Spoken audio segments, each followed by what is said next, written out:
I've been studying acting my entire adult life. This is demeaning. And the suit smells like chicken broth. Do you ever wash this thing? Oh, we're rolling. Okay. Hey, kiddies! It's your old friend Surfy, the surf shark. Surf Shark. And I'm here to tell you about Surfshark. It's a VPN that'll keep you safe from people that want to do bad, yucky stuff to you while you're surfing the waves of the internet. And I, Surfy, will personally take a bite out of crime. Are we allowed to use that? I, Surfy, will personally take a bite out of your digital footprint to make sure that people don't see it as good, so that people like the yucky pirates out there can't price gouge you while you're trying to shop on the internet based on where you're coming from. Also, if you want to properly wiggle around all over the internet and find things that you want to watch, well, guess what? You can do it by accessing geolocked content with Surfshark. You can watch Netflix from anywhere around the world as long as you're with Surfy, because I'll show you how to watch things good. Just can't watch where you're at right now. That's a guarantee from me. And if you go to surfshark.com/4starbento and use the code 4starbento at checkout, you can get four free extra months of Surfshark services, and that's a Surfy guarantee. And that's me. I'm gonna hit the trail now. The old salty, briny trail. That's what sharks do.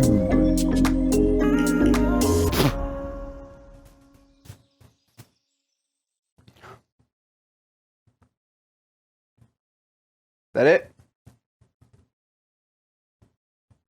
All right, cut my check.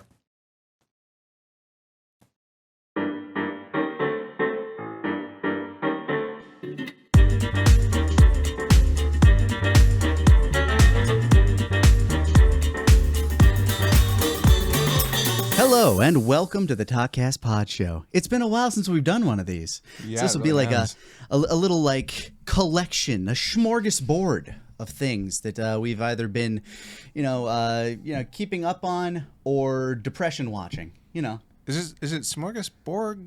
Smorgasbord? Smorgasbord? Isn't it Borg? Borg? Smorgasbord. I'm pretty sure the Borg. I don't know. Your dialect may vary. I'm Lanny. I'm Kaiser. And we're gonna talk about stuff, the things that we've been doing in the interim since the last one, because there's been like a lot of things that, it's just gonna be a big old rundown essentially. Yeah. Because there's been a lot of things like you and I have both enjoyed, but haven't really gotten around to talking about. Maybe we don't have like huge opinions on them. Video games. Video movies. games. Oh my God, so many video games. So many video games. Yeah. To start, I do want to say that my binging came due to the loss of Mr. Steak. Yeah. He passed away at the beginning of October, and that's why I haven't been on very often and why there haven't been a whole lot of these. I appreciate everybody out there who's offered kind words and help with his medical expenses, but it's been a lot, and I just kind of like took some time away, buried myself in a lot of media. It's just kind of a way to cocoon myself from my feelings as I process. I don't think you're alone there. I think a lot of people, and I'm not trying to compare. No, the world's a lot, man. The world's a lot right now, and a lot of us are finding ways to cope with it, and sometimes that's Netflix. Sometimes it's Netflix. Sometimes Sometimes it's the Steam backlog. Sometimes it's Hades. I know you've been playing Hades. I know you liked Hades 1 a lot. Yeah, Hades 1 is one of those games where I tried to do everything, but I was running up against skill problems there. Like, Did you ever manage to beat Karen? Oh yeah, I beat Okay. Charon. Fucking please, beating Charon was not the problem. I was the guy who was trying to like get all three of the maximum heat or whatever. Oh yeah, I get all three of the statues. Gotcha. Yeah, like I was trying so hard, but unfortunately, even with the most broken builds I could research, I just did not have the skill. There's still luck involved, no matter what. Yeah, and when I got to Hades 2. It's even more. It's even tougher. I definitely think it's harder than Hades 1. I think like when you compare the Arcana to the mirror is definitely way more powerful. I would agree. It definitely gives I think you a the lot Arcana more is more fun advantage. though. I think the Arcana is really neat. I don't know if I have a preference. My mind leans more toward the mirror, but then again, the mirror was first for me. Yeah. So I will say it's got that advantage of that's the thing I first associate with like permanent power ups that I can like, or permanent power ups that go into the game. Like, I mean, technically I can switch them out, but you know what I mean. For those that don't know, Hades is a roguelike, or is it a roguelite? I think it's a roguelike. A roguelite. Okay. Yeah. You play as a child of the underworld that's seeking to, with the boons from the gods of Olympus, giving you power-ups and various powers, whatnot, to basically beat a cycle of some sort. Oh, yeah. Because, sorry about that. In the original game, it's, you gotta... You're trying to escape the underworld and visit your mommy. Yeah, and... In Hades 2, you're trying to save your family from Kronos. Yeah, you're trying to get into the underworld. Or, as we find out, after you unlock, you go up Olympus. Yeah. Which... I love the Olympus route. Like, now remember when I said where it gets more difficult? Yeah, oh boy, that is much tougher. Like, I was actually a little bit like scared because the first time I tried to go up it, like when I the first couple of times, Yeah, before you had the charm and it well, was no, just after I had the charm. Gotcha. After I had the charm, I was like, all right, let's go. And I hit Polyphemus, and Polyphemus is like whatever. Polyphemus I can beat in my sleep. Although I would never sleep because his theme song is tits. It's tits with eyes. It's so good. I don't know if you remember it, but there's a sax solo in it that just... Yeah, it makes making eye contact way easier for me. But then I got on the ship, and I'm like, oh, okay. The boat's probably the worst part of the It is. upward It is. journey. It's all the same environment over and over again. No, it genuinely is like it's my least favorite part of the game. But it also gets difficult. And if you there's a boss on there that will beat your living ass. It's got the gun. Oh, that guy? Yeah, the guy with the gun. Oh, he's nowhere near as bad as Charybdis. I hate Charybdis. I would take Charybdis every time. Cause Charybdis don't get hit by the tentacles. It's not the tentacles, it's the tracking beads, like the tracking bullets. Like if you're in the wrong spot when he fires those, you're taking damage. Never had a problem with that. Good for you. I mean, also you can zip through them. You can, like but once you realize, by the way, like something that I fucked me up was that I was doing Silksong before it. And you can just like zip through projectiles in Hades 3 or Hades 2, and I kept forgetting to do that. Yeah, you have iframes. Yeah, you've which got are beneficial. Yeah.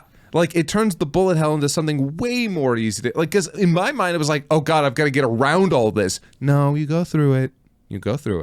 Oh, which reminds me, the fight with Hecate. Did you ever were you ever able to outrun the thing where she transforms you into an animal? Yeah. Okay. Yeah, I've outrun that, and I've outrun the version when you get like the, I don't remember what aspect of night it is when you get her tier 2 fight. Oh, okay. That one's way harder to dodge. I actually 'cause don't. It splits into 3. I've only ever fought her once, so I haven't had to do that yet. But yeah, no, I didn't even realize I could do that until I did, and I was like, oh, you can do that? Yeah. You can actually outrun that. Like I thought I was like, no, that's gonna happen. You just lay back and let it happen. You can either dodge through it and keep moving, or if you get like a really good run boon from Apollo, because you can just outrun it with that. I never even really thought about it much until again I did it, and I was like, oh, all right, now I know. I'll say comparing the two games, I definitely like the second one more in terms of build diversity, in terms of like just the overall weapons you get. I miss a few of the weapons from the first game for sure. I miss my my hangover squirt gun and my punchies. I miss my punchies. But you get a Gundam suit in this one, so. But I hate the Gundam suit. It's honestly like it's my least favorite of all of them from Hades 1 and 2. It just never feels as responsive as I need it to. It takes a little getting used to, and the difference between its special attack and its main attack is like it kind of leaves it in this like kind of weird space where you're either building one or the other. Yeah. I also, if I had to be honest, I slightly prefer the cast of the first game over the cast of the second. Yeah. Now, that being said, I still like the cast in the second quite a lot. In fact, if you like, I don't think there's a bad performance in either. Oh no, not at all. And like I like Nemesis. I think I liked Nemesis more than Megara. Megara? No, was it Megara? Okay. Yeah, I definitely like her more. I don't like Moros as much as I like Thanatos, but I definitely prefer Dora to Medusa.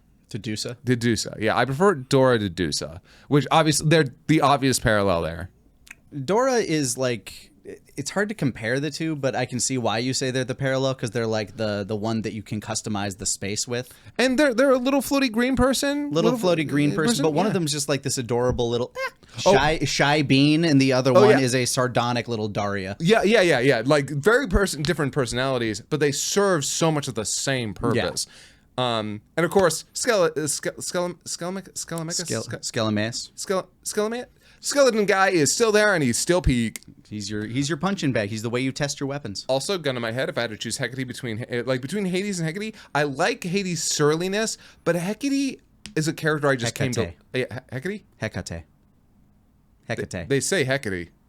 I hear it pronounced Hecate. I don't know. I like her. That's fine. As in terms of characters, I prefer her.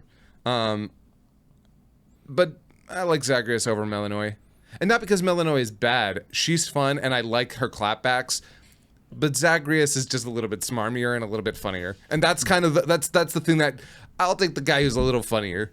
Yeah, and I peek behind the curtain. I played a lot of this before the 1.0 drop. Like I've well gone through the loops in this game. So when it finally got that 1.0 drop and you can actually interact with Zagreus at that point, it's like, okay, nice. Spoilers, I guess, but honestly, I mean, kind of, but not really. It's like you're going, like, you hear him in the game in cutscenes anyway. So be weird to bring him into the booth for like one scene. Yeah. But yeah, I've really liked Hades 2. I'm probably going to get back to playing it. I kind of put it down for a little bit after I got the true ending. I still want to go back and explore a lot of things because I still haven't gotten like the romances for anyone except for... Oh, wow. I haven't gotten the romances for anybody. Damn. I've taken a bath with all the ladies. I have not. I think I actually took a bath with Eris. Yeah. Like trying to get the game to actually like let me do. I don't even know how to do it with like Moros at the moment. Like it's like, nope, you got to keep unlocking. Just keep talking, keep giving them well, drinks. It's like I have to unlock more of the what do you call it? The fates thing, the prophecies. Yeah, the prophecies. And I'm sorry, some of these prophecies are like I had the benefit of playing a fuck ton of the beta, so I got so many of those. There's just so much. There's so much game. There's too much. When I booted up the 1.0, like the first like 5 to 10 minutes of the game were just like achievements popping up, achievements popping up, achievements popping up. It's like, oh right, I sunk like 200 hours into this game already. Oh wow. Yeah, I know you were like I played a lot of the beta. I refused to play the game until it was in 1.0 because I was like, I am not going to put up with the placeholder artwork. I don't want to have to worry about what the gameplay changes. There was only like a few pieces of placeholder artwork. Like very few. Yeah. I wanted the full experience, mostly because I got the full experience with Hades 1. I actually had no idea about the... Yeah, that was another situation where I played like the early access and played the shit out of it before you got into it. I had no idea about that until the game came out. Mm-hmm. So when it's because it was only on Epic. Like it was an Epic exclusive for the early access. Oh, I didn't know that. Yeah, I like, and honestly, Hades is one of the few games I feel like really, really makes full use of the whole like, early access model. But yeah, I'm really glad that I'm personally glad that I got 1.0 for both Hades and Hades 2 because I didn't want to have to deal with. And that's fair. And like you can be patient. You have other things to spend your time on. It's true.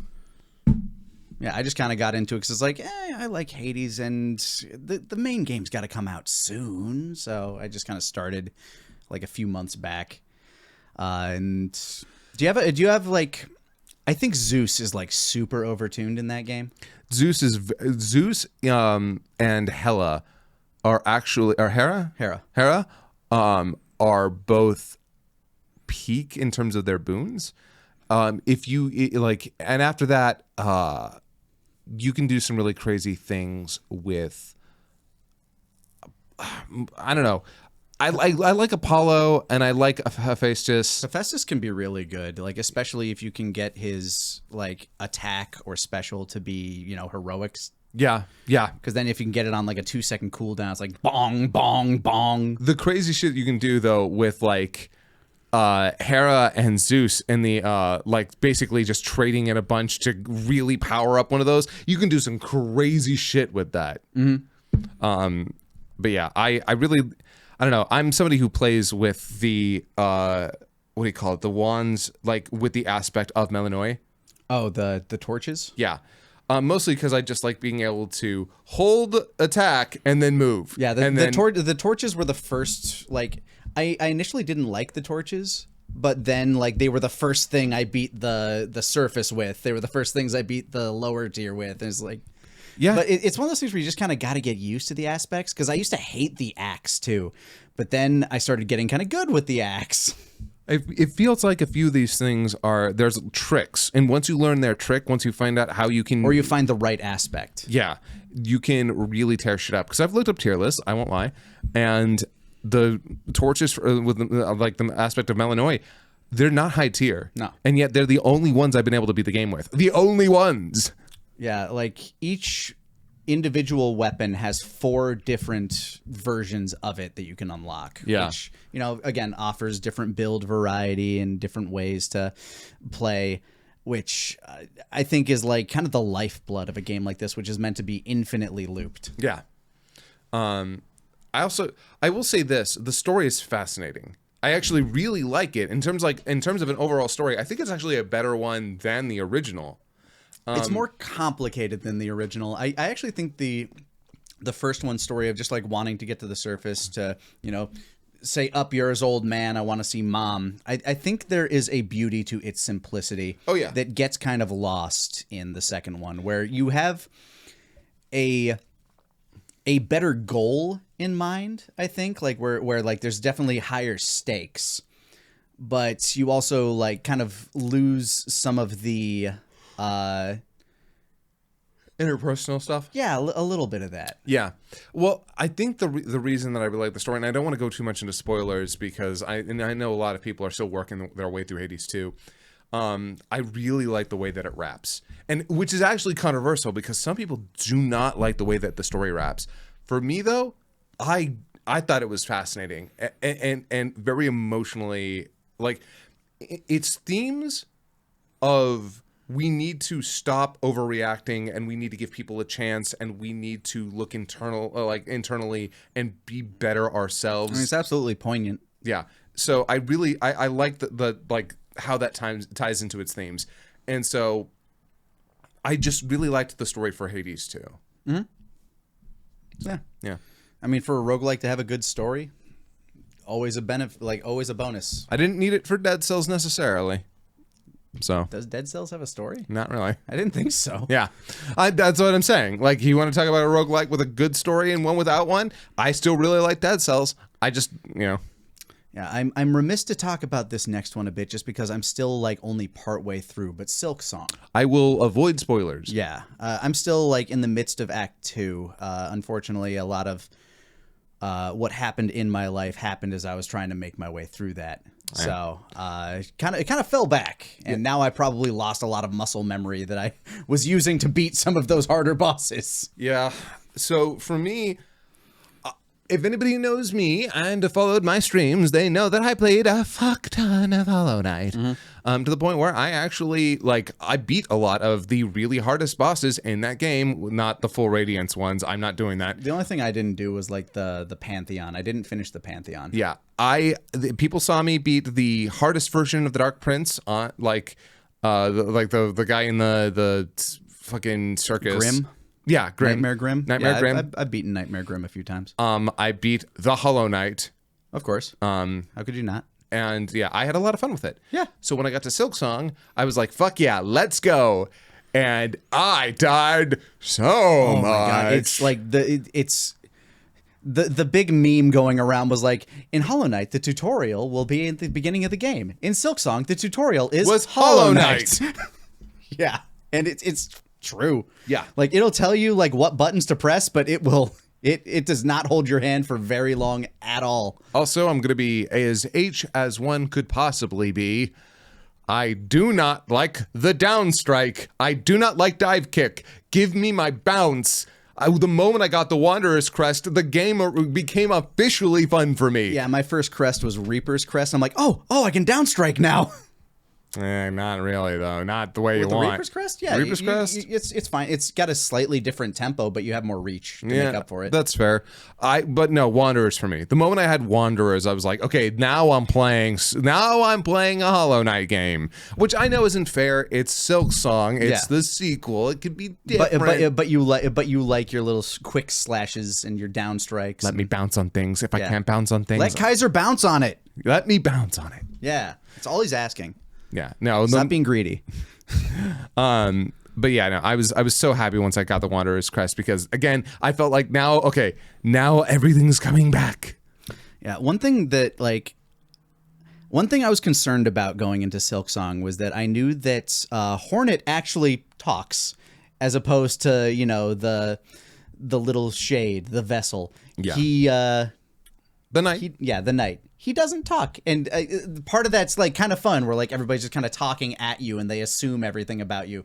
But then with Hornet, she'll like reply. It's like, oh no, I'm here for this. I don't want to make an enemy out of you, but if you test me, it's like, her whole attitude towards things is like, I like it. Yeah, like, look, if you're asking me for help, like if I see it, I'll grab it, but I'm not promising you anything. I'm not going I'm not going to go super out of my way, but if it's on my way, then yeah, sure, why not? Yeah, I'll help you with the birds on top of your building.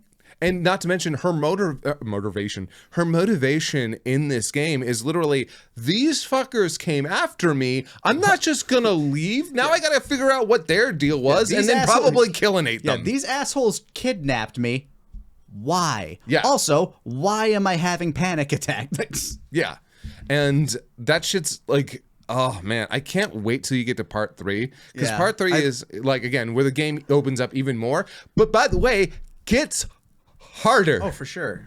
Like I love the way the game presents its mysteries. One thing that I always loved about Hollow Knight, and it's something that Dark Souls and games of like its ilk have done very well, is environmental storytelling. Oh yeah. You can look in the background and be like, what was this place? It looks like an old cemetery. And then you get like little more hints as to like what's been going on. Like traveling through like Hollow Nest for the first time, and you start to like see how this society crumbled from what it once was, and you get to experience that again in Farloom, but with a society that's still like very much full of intelligent creatures still.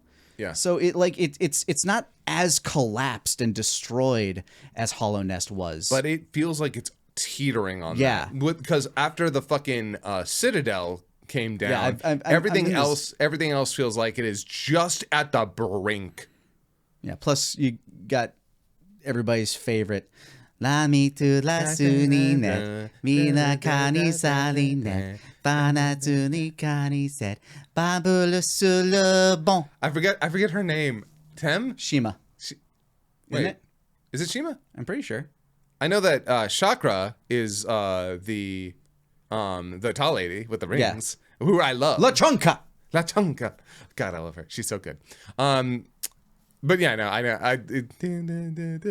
She's the best. And the way that she develops in the game is heartbreaking because she's like so full of I was so scared the first, like, I haven't gotten to any like big story beats with her. She's kept showing up a few times, but I was so scared because I remember my little friend in the mine. Like I instantly had flashbacks. I'm like, oh no. Yeah. Must protect baby. That and I love the fleas. Woo! Yeah. Have you gotten into the Citadel yet? Yes, I'm in the Citadel. Okay, so you have heard the best track in the game, the Coral Chamber theme. I'll say that none of the tracks in this stand out to me nearly as much as the tracks in Hollow Knight. I'll admit that. So Deus Irae is the main recurring piece of music they use, but the music in the game in general does feel a little less inspired. Not that it's bad. It's always hitting the right notes. It always feels like it's appropriate. The boss fights feel good. Like everything's like, it feels like the right tempo. But I remember walking into Green Path the first time and just feeling that music and it just feeling right. And it's not that nothing feels right in Silksong, but nothing hits the same way for some reason. Yeah, the music is not the primary evocative, like it's a lot of the visuals. The visuals are doing more of the Striking, carrying. beautiful. Yeah.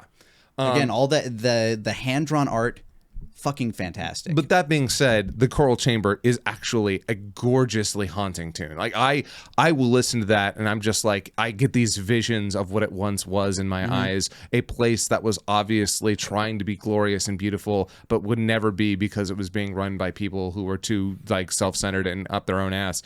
And then the clockwork, wait, have you fought the cogwork dancers? They are the things that I kind of stopped at last time. I can see obviously I need to get my muscle memory back. Yeah, but they seem like one of the most fun bosses thus far. The cogwork dancers are like in the top 5 fights in the game, not for difficulty. They're not that difficult. No, because they telegraph what they're doing. Yeah, you can figure them out, but they're so much fun to fight. That and oh my god, theater kid guy, I forget his name. I don't know if you fought him yet. I probably haven't gotten there yet. Yeah, like Doflamingo. Anybody who knows in the audience will know what I'm talking about. He is the most. Oh my god, I love both of the fights you get with him. You get 2, and they're both great. I do like that you get like more rivals because there's that one bug you meet in like the volcano area. Lace? Yeah, Lace. Yeah. I know she shows up again. Lace is the best character in the game for me. Okay, cool. Like I love Lace. I honestly wasn't sure how I'd feel about her because the first time I fought her, I was like, that was so cool. I want to fight her again. That was a fun boss fight. Yeah, and you're gonna fight her again. I don't think that's too much of a spoiler. Have fun with that. I probably will, honestly. Like, in Hollow Knight, I tend to like the fights that involve you fighting another like sword wielder more. Yeah. Like not that there aren't some really cool fights with bigger characters, but and sometimes you have those moments where like you figure something out, like right after you get the floaty cloak, and then you go back and you fight that golem thing, and you're like, wait a minute, there's vents on both sides. Oh, I can knock that thing down on his head, little bitch. Also, if you are playing through the game and you're in Act 2, the moment you can get the double jump, look up how you need to get it. Don't care about the spoilers. It's not a big spoiler to figure out how to get the double jump, but as soon as you can get that double jump, it will make the Act 2 so much easier. It's not even funny. That is antithetical to how I play. I love free flow exploration. I get that, but I understand what you're saying though. There's a creature in bile water. It's a boss. It swallows you up.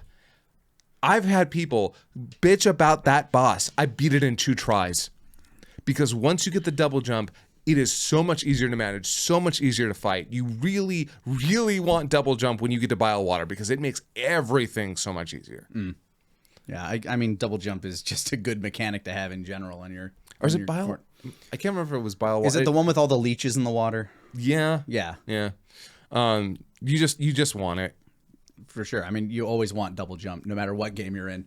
Yeah. Like, it's the first thing. It's like, how long into Castlevania till I get my double jump? Even in Devil May Cry, where double jump is like way less useful. It's like, I still want it. Right. Gotta get air hike. Double jump. It's necessary. Also, I beat like Carmelita in like 5 tries, yo. Every now and again, that's one thing that I like about streaming that game is that you'll like run into a boss and everybody's like, oh, I spent like an hour fighting this thing, and then you beat it in like 1 or 2 tries, and they're like, God damn it!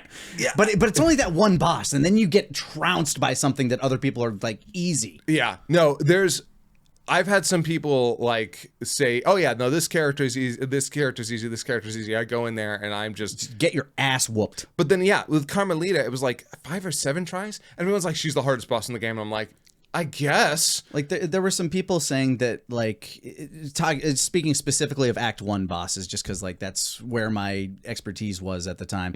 Mm-hmm. The untamed beast, the big fucking bouncy bug. People were like, "Oh man, having a lot of trouble with that." I'm like, why? Untamed Beast. Which one was that? It's the one where it's like that big white fly bug that like darts across, smashes things, will like bring other animals in. Yeah. Kind of at the end of like the fire ant area. I hated that thing. Yeah, God, I hated that thing. I beat it easy. Yeah, I did not have fun with that. It took me like 2 tries. One to like kind of see how it worked, and then the second one I just whooped its ass by bouncing on him. Now that being said, you haven't gotten to this one yet. There's a boss fight where it's like, I think it's like 5. It's one of those what do you call it? Not boss rushes. Gauntlet. It's a gauntlet where you get like 5 rows and then boss and then 5 more fucking beep. I heard somebody talking about that. Yahtzee talked about that and it put him off the game. It is. There are a lot of just gauntlet rooms. I don't like the gauntlet rooms. I don't mind them because they usually come at a point in the level where you've at least experienced most of the enemies once. Well, yeah, and I get that. My problem is just like, I'm like, oh, boss fight? It's a gauntlet. Sometimes the gauntlet room doesn't make sense though. Like the one in the like the forge, that one makes sense because you're like interrupting their work day, so they're showing up to beat you up. Yeah. But then every now and again, it's like you're in the sewer and that door closed, and now you're fighting everything. Yeah. Sometimes it doesn't make sense to have a gauntlet room. It doesn't. But yeah. But it's still like a lot of fun. It's beautiful. I look forward to actually being able to spend more time with it. I want to pick your brain a little bit once you get later into it. Especially, I want to know how you deal with that final boss. Not, I'll say the final boss. There's a lot that goes into that. I bet. Yeah, I loved experiencing and I experienced Hollow Knight like way after it came out. Like me too. Yeah, it finished all of its DLCs and stuff like that. Yeah. So I've been loving my time with Silksong, and the fact that it's only $20, insane. $20 goddamn dollars. I bought it on 2 consoles, even though I have Game Pass, just because I want to support the damn thing. Oh, we should probably stop banging that together because that's probably going to be picked up on mics. But yeah, like the fact that they came in at that price point, just dancing on fucking AAA devs. Yeah. Styling on everyone's tits. Nintendo's coming out here offering like the latest Pokemon with one city for $70. Look, I haven't enjoyed a Pokemon game since playing like the Nuzlocke. I haven't enjoyed a Pokemon game since Sun and Moon, and I played Sword and Shield, and I just can't, man. I couldn't make it through Sword and Shield, so that was when I kind of gave up on the franchise itself. Samesies. No disrespect to anybody that I still play Pokemon Go. It's not that I hate Pokemon. It's that the games themselves are geared towards being like a child's first RPG. Yeah. And at a certain point, that just kind of stops becoming fun to play for me. And unfortunately, and this is going to be just true for the rest of Pokemon's existence, the feature creep, or rather, the creature creep, is just too much. You have too many Pokemon, and it's hard to balance for them all. It's hard to make them all really feel unique and interesting in their own right. Their designs are, frankly, just getting either more bizarre or worse. It's to the point where, like, didn't Digimon just have a game come out, too? And everybody's been raving about that game. I don't know if it's any good. I have not paid any attention. From every little bit that I've heard about it, I hear it's good. It's like another Digimon Persona kind of game. Honestly, every time I looked at it, I'm like, why does this game look gorgeous? And yet Pokemon looks like crap. And I'm sorry, Pokemon games look like crap. I'm tired of having this conversation. They look bad. Did you hear that, like, they only needed to sell like 200,000 copies to make the money back for the game? No. Yeah, that's what I heard that reported. Like, in order to make their money back for this Pokemon ZA, they only had to sell 200,000 copies, which means that what I assume this means is they're going to continue using this formula for future Pokemon games, which I think is right. I think updating the battle system is correct, but that this game is essentially a beta for like the next entry. I hope that they find out how to make these things look a little better, feel like, because here's the thing, the game is not only doing well, but being well reviewed, like in general. Like, it's not like popping off, but most of the people I follow on my timeline have been enjoying the game, putting a lot of hours into it. There's nothing wrong with the simple fun of Pokemon. Yeah. God knows that the appeal of Pokemon is kind of everlasting. Yeah, but like thinking about it in Digimon, I actually kind of think like Digimon is a more interesting property, all things considered, and it's somehow less bloated because of how Digimon work. You don't need to have like a specific evolutionary line. You can have a mushroom that turns into a castle. Like, and it's fine. It's Digimon. Who gives a shit? Yeah. This cat turns into a hot angel. Also, yeah. Also, the new anime is apparently pretty good. I've actually been hearing a lot of really cool things about Beat Breaker. I think it's Digimon Beat The funny Breaker. thing is, like, as a kid, I always remember enjoying the Digimon anime more than the Pokemon anime. Whole heart. See, here's the thing. The Pokemon anime was cool. Like, oh, that's the Pokemon, and I like that Pokemon. Yeah. Watching Digimon, shit, what happened this Yeah, week? like actual, oh my god, is he dead? Yeah, it's like last time we left off, all the kids were like stranded on this one island, and Edamon's like a nightmare for them. And like, oh my god, what happened after Devimon died? The fact that they were able to take like Lucifermon, who killed, Leomon, and then have like a kind of like a face turn with him that's believable is crazy. Yeah, and not to mention like, while 02 is like a little meh, Tamers, the third season. Oh my god, the story it tells with its characters is insane. Like, oh man. I really like man, of course I like And Pokemon Digimon. had like sick stuff kind of in later seasons too. Like I remember when the animation was fucking popping off. Oh yeah, no, so one of the things that Pokemon has managed to do is just have these really big hype moments. Like big cool ass animated fight scenes. Yeah. Like Ash's Greninja Yeah. several years ago. Hot damn, like anytime it showed up. Yeah, insane work. Really great stuff. And it's had a lot of movies that were also pretty fun too. Those Pokemon movies are a fun watch. I remember watching like the Pokemon Red's Journey anime, like that little. Oh yeah, I liked that was really fun. Oh yeah, and oh my god, the push from Pokemon lately for all these animated shorts and Pokemon Concierge. Pokemon Concierge is the best Pokemon series. I would not know, honestly. It's not actually the best, but it's okay. Pound for pound, though, it's cute and it's fun and it's imaginative, and I really like it. But I like. Then again, my favorite part about Pokemon is just the idea of living in that world and exploring it. Pokemon battles, those are cool. I want to explore the Pokemon world. I want to pet a Pokemon. Pokemon's one of those worlds where, like, if you're offered to, like, if you could live there, it seems like a utopia. Yeah, I like the whole video you guys did with the tier list of which like anime world would you want to live in. Which, by the way, you should watch it. It's very fun. Pokemon up there. Yeah, Pokemon was at the top. Yeah, How could it not be? We all want to live in a Pokemon world. Pokemon. Yeah. So. But yeah, no, like in terms of story, Digimon was always been in Pokemon. It was eating its lunch, to be frankly honest. But that's because Digimon was like, yeah, we don't have these games to really base it off of. We just have all these characters, so we're going to make stories. Yeah. Now, the later Digimon anime stuff is, but... Yeah, my knowledge of it is...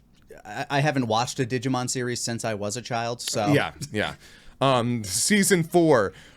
Frontier. What if we got rid of the Digimon partners and had the kids turn into Digimon? I fucking hated that. When I was a kid, I was like, fuck this. The last bit of Digimon I watched was the season with DNA digivolving. That was the last season. Wait, that was season 3.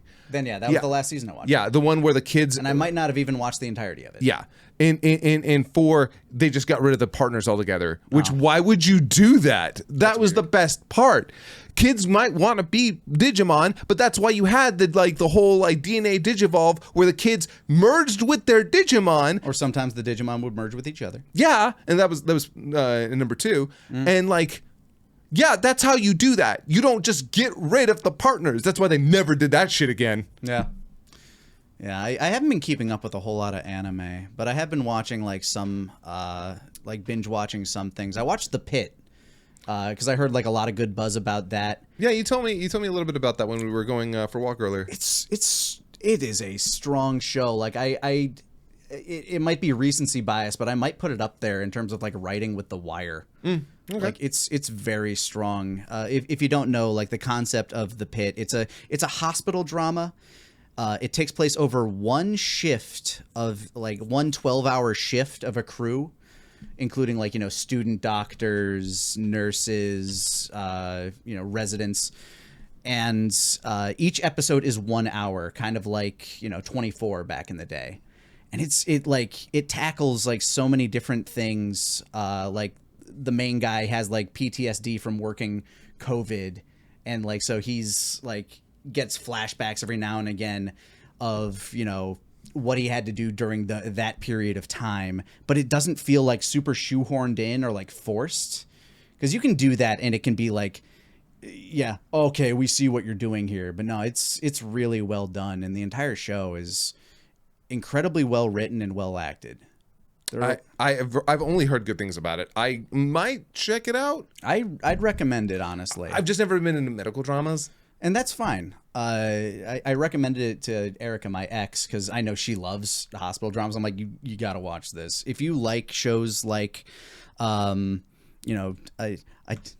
Grey's Anatomy, Scrubs, House. Okay, I liked Scrubs, but honestly, I was there. It's less of a comedy than Scrubs, but there Yeah. is still comedy elements in there that, really? like, I laughed a few times at this show.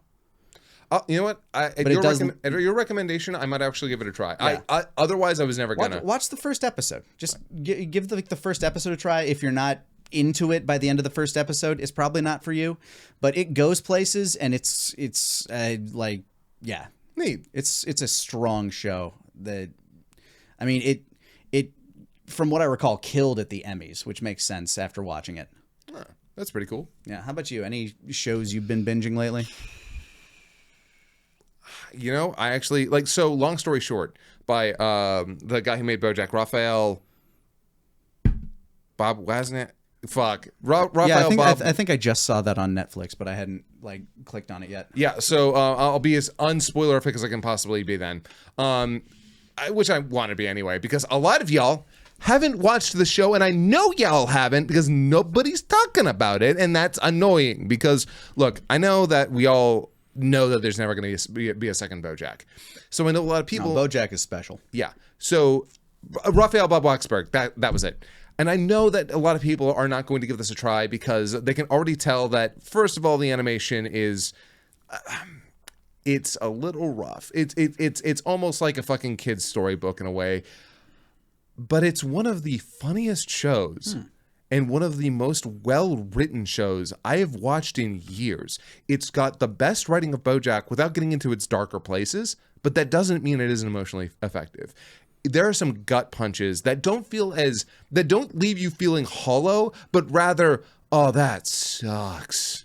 Just in a way that's very realistic and very empathetic. Mm-hmm. It's not trying to get into the seedy underbelly of Los Angeles and the show business, but rather the complications that come with having a family that has fundamental issues, but they still love each other. Right. And through the lens of, I was not ready for it, but the main conceit of it is that it takes place at different timelines. Every episode will start in a different time, and then the rest of it plays out in a completely different period of their lives, and it's not linear. Okay. Yeah, interesting. You will, like, the first episode is like 2013, and then the next episode will be 2020, and the next one will be like 2017 or whatever. Yeah, I know. You keep jumping back and around. forth. Interesting. Like, and with these little episodes that will inform you of certain characters, and like in an episode you'll be like the characters will just be talking about another character who died, and it's like, yeah, but they'll be alive in another episode. yeah, they'll be alive in the next episode. And it gives you this, like, how did that happen? What the fuck?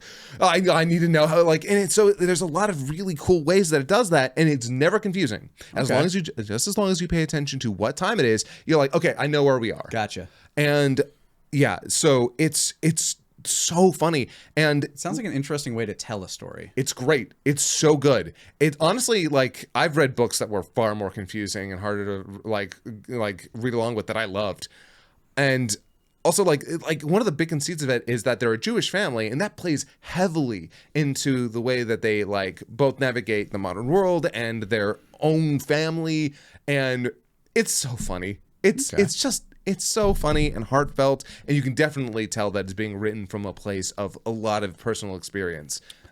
It definitely sounds like a better Netflix watch than the one I did end up binging on Netflix. Which was? Monster, the Ed Gein story.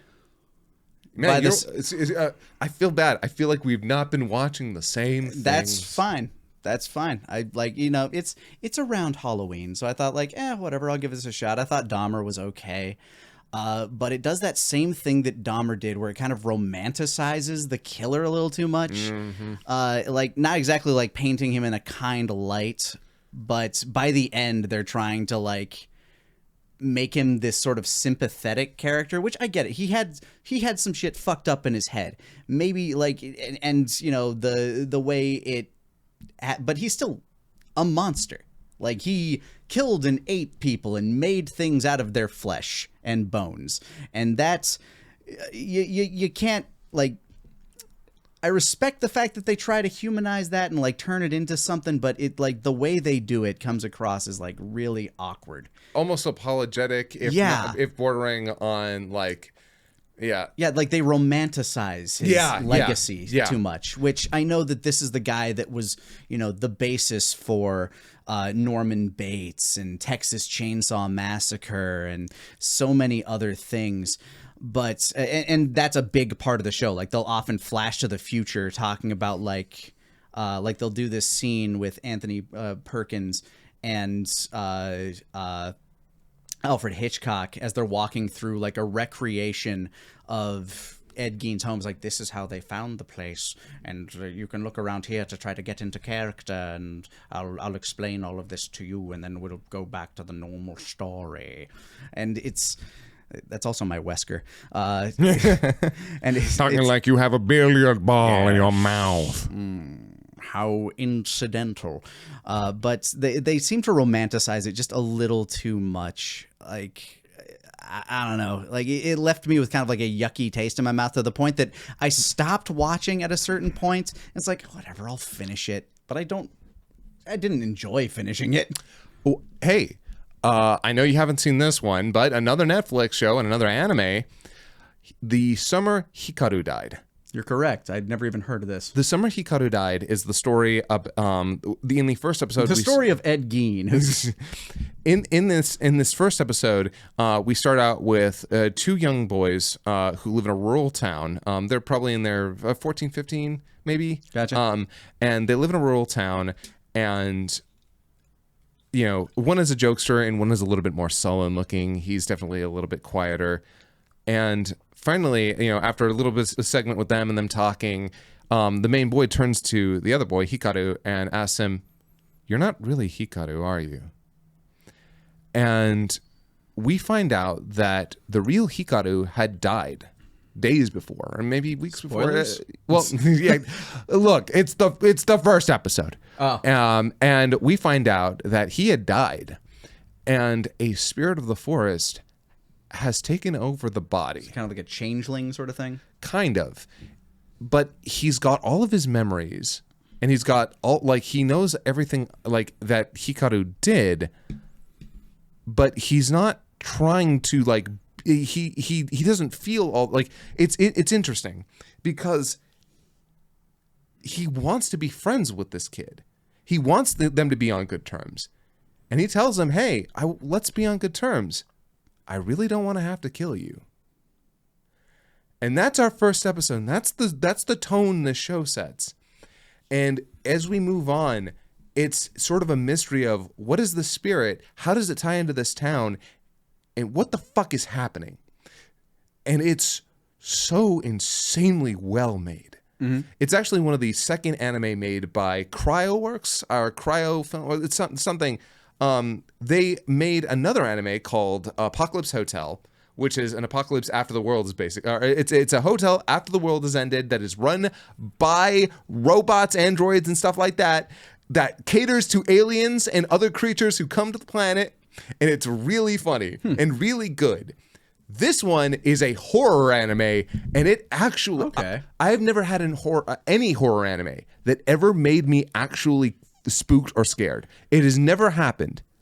This managed to do it, utilizing absolutely spectacular artistic direction and unbelievable sound design.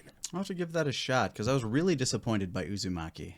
Oh, well, yeah, Uzumaki is a terribly... Had a great first episode. Yeah, great first episode. No, you want to watch a show that, oh my God, in terms of production quality, not like 9 out of 10 the entire way through. In fact, the first two episodes had no like justification for looking and sounding as good as they do. Okay. If it weren't for the fact that the story is also really solid. Right. Genuinely one of the best anime I have seen in so long. In the end of the season, leaves you like fucking shook. Like the last shot you will see will be like, oh, fuck me. And there's a second season coming. And thank God, because I need that second season. Oh my God. Okay. And there's a one character, and I'm just going to say housewife. She's the best. And Okay. I kind of wish the show had more of her. I'll have to try that out. If you say it's actually spooky. I mean, granted, our scales are a bit different on that front, but True, but I think you'll understand what I mean. Yeah. It may not spook you, but you'll like be like, oh. I'll feel the vibe. I'll feel the atmosphere. One thing that it does, and I this shouldn't be too much of a spoiler, but one of the cool visual things it does, you know when the bit rate on a video you're watching drops and everything becomes a pixelated Yeah, a little mess? crunchy. It uses that as a visual flair for some ghosties. Interesting. And it's a cool effect. Okay. Interesting. Let's take a look at that. 'Cause, yeah. like, the last anime I guess I've been working my way through season 2 of Kaiju number 8. I still like the show. I like Kaiju number 8. Kaiju number 8 jumped off a cliff for me. Really? Yeah, I do not like its second season much. I thought its first season was good enough, but it was being carried by its animation and a lot of its direction. The second season, its animation took fucking like nosedive. I have noticed that it like hasn't been as fluid, and my stupid eyes don't typically recognize the big difference in Yeah, but animation quality. You could tell the difference between One Punch Man season 1 and season 2. And apparently season 3. I have no idea. I haven't seen any of season 3. I've only heard. Yeah. I've only heard that people are very sad. But yeah, like, oh man, the poor director had to get off of Twitter. I can't blame him. Like, Yeah. and it's probably like it can't be his fault either because it's just like it's what he was given. The first season was sort of a miracle, and unfortunately, like they just could not keep that miracle into seasons 2 and 3.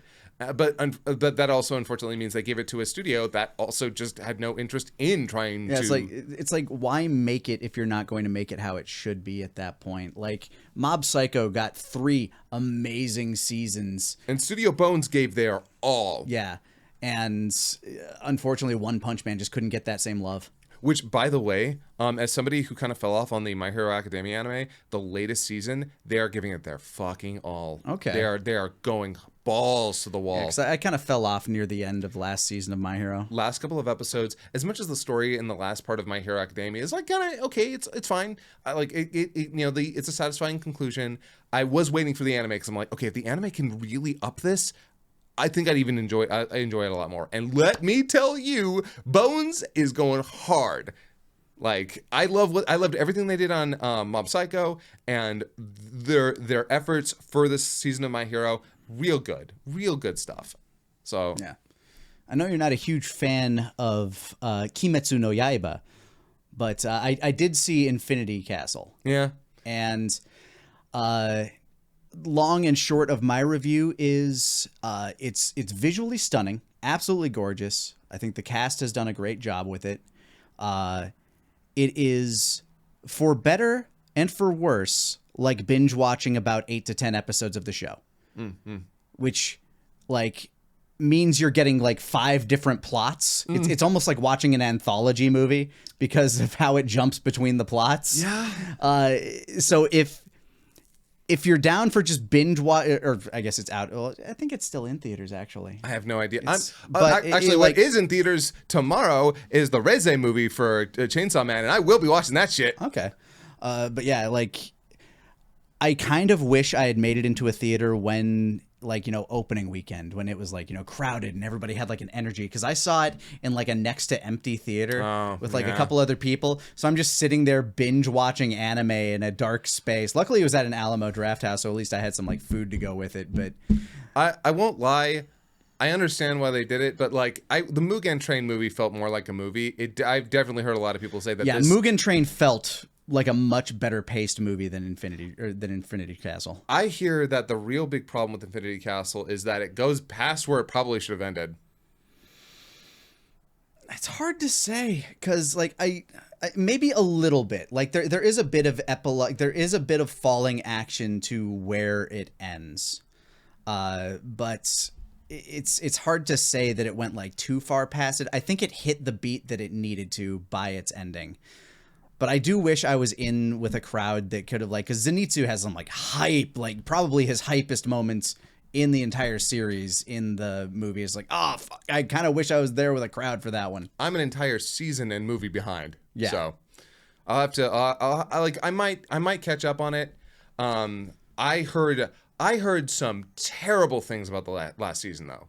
The last season just kind of goes nowhere is the thing. Yeah, like it's a training arc that ends with a thing. But I also kind of stand training arcs. So yeah. Well, I also hear and like so they added a lot in the anime, like episodes. I wouldn't know. Yeah, they apparently added episodes of filler. So to me, I didn't notice it. If like they did. That's fair. Because I think it was in the service of giving you more time with the Hashira, which some of them just don't have any development. So giving you a little bit of face time with them is probably beneficial. Yeah, I could see that. Like, honestly, that is, like, if you're going to do filler, let it be characterful, because otherwise I don't care. Yeah, if there was, it didn't feel like filler to me. Okay, interesting. I've heard a lot of mumblings about it, about how like the second season just kind of feels like it drags on and again goes nowhere. Fifth season, you mean? But I mean the last season. Gotcha. Because the one that like leads up to the movie. Yeah. Also, I've seen that segment of fucking Muzan. Was it Muzan? Yeah. Yeah. Kibitsuchi. Walking toward the fucking hut. Yeah. That part they added, but. That was so like somebody did a fucking cut of that to like that one Indian soap opera, and it's so funny. Yeah, I honestly don't mind. Like give him his Aura Farm moment, because apparently in the manga it's just like bam, he's there. I kind of like him getting that moment of just like, oh shit, here he comes. Yeah. Like, I think there's some like a moment like that deserves a little bit of pomp and circumstance, you know. On one hand, I definitely agree, but watching that, I'm like, this is absurd. It's a bit absurd, but I think it's absurd in a way that I enjoy. Yeah, hey, different strokes. Yeah. Also, by the way, in terms of other anime that I've been watching, City is so fucking amazing. Okay. I'm only like 7 episodes in, and it's by the Nichijou people, Kyoto Animation, and it is nuts. Like you should definitely give it a watch. Give it a couple episodes. It is funny. The animation is insane. It's so endearing. And honestly, it was one of those ones where I'm like, this is all right. But then once I got to know the characters, they start playing with them more. And by the time you're on episode 7, you're like, that character's back, and their stories are emerging. It's so good. It's so fun. Yeah. Yeah. Okay, I'll have to. Is that on Crunchyroll? Amazon. Amazon. Okay. Yeah. So many different places to look now. I know, right? And then over on Crunchyroll, I've been watching more of campfire cooking, which I love campfire cooking. Campfire cooking in another world with my absurd skill is so damned funny and cute. I like how you have to shorten it. Like Yeah. you have to shorten that title. Yep. Speaking of long titles, have you seen One Battle After Another? This is a complete different One battle after another. Leonardo DiCaprio movie. Yo, I need to see that fucking movie, dude. It's good. Yeah, I know. Fucking the boyfriend. I'm polyamorous. I have a husband and boyfriend. I'm saying this because everybody asks in the comments. My boyfriend was talking about this movie so much, but he kept all the details because I'm like, wait, no, I might see it. Yeah. So, yeah, oh man. Apparently, it's a hard watch though. It can be a bit of a hard watch for sure, but it's got like solid performances throughout. I mean, it's Leo DiCaprio, and it's insanely poignant given current events. Yeah, but, I've heard. Yeah, it is. I'd compare it to No Country for Old Men, but with like a bit more levity, if that makes sense. Because No Country for Old Men is very dry, and like. Oh man, I want to ask if the ending's as dark, but I also don't because that's going to spoil.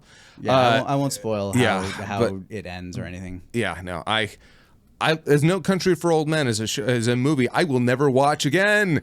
So, but you recognize it as a quality movie. oh yeah, yeah, it's very good. It's just man, no, I can't remember the last time a movie left me feeling that fucked. Yeah, I'd compare this to that in terms of quality. It's definitely. Like, it's not as heavy or as dry of a watch as No Country. Gotcha. Because No Country, like, the only levity you get is from, like, Javier Bardem and, oh, God, why am I having trouble? Bill Dauterive's actor. Oh God. Right? Yeah. Wow, why am I forgetting his name? I've been talking about Either way, like Javier Bardem as like a weird serial killer with a bowl cut is kind of your moment of levity. Yeah. But yeah, I'd compare it to that in terms of like tone. Okay, hold on. Have you seen Don to Don? I have not caught up with it. I've seen the first. Right. We season. talked about Yeah. this. Yo, man, we have missed. Just damn, we cannot seem to watch the same things lately. It's why I started with Hades and Silksong and kind of drifted into things that are different between each other. Don to Don season 2, pretty solid stuff. I have no doubt. I mean, I liked the first season a lot. I just haven't sat back down. Like, I don't know. My mood's been everywhere recently. I get you. So it's great. There's a certain character that gets introduced. I don't love him, but by the end of it, I can tolerate him, and I think they'll make him better. I think he'll continue to improve. yeah. So, but yeah, good stuff. I won't lie though. Talking about like compilation movies, they released one for that one, and what the fuck? Like it's like they take the final episode of the last season because you kind of need it. It is kind of the start of the entire arc, Right. And then end the movie an episode before the end of the arc. Weird. Yeah, It's kind of like how the Kaiju number 8 movie ends like 2 episodes before the season ends. yeah. Bizarre. That thing sucked, by the way. Yeah, I watched it as a recap going into season 2. I'm like, wow, I didn't mind the stuff they cut out, but the fact that they ended there, I was like, great, now I have to go watch 2 episodes real quick just to get that full recap. And they cut out all the character stuff. Yeah, they cut out like all of the character development, but I get it. They're trying to get like, broad strokes plot. Yeah. But Yeah. also, fun fact, like compare the character designs for Kafka in the anime and the manga.